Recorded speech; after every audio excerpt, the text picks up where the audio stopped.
Hi everybody, this is how a 3D printer changes its filament. Here we are printing in green and we are changing the color. So we have a white tower right here where the excess of green filament is poured. And this is the Prusa MK3S with the filament selector, and we have here how our filaments spools, which feed this buffer, which feed the selector, which feed the printer. So right now it's pouring the remaining green filament. You can see the filament is going back to the selector.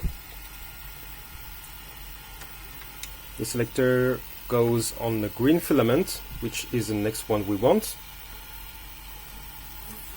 It pushes the filament back here. I don't know if we can see it. It's white on white, it's quite hard to see.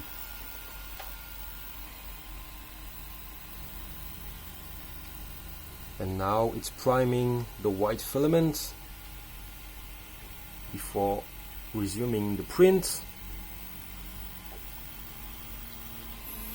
You will see here the color will change. We'll go from a green to a white.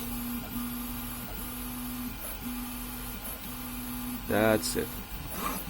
And then starting again in order to do this thing, which is a pot for a plant.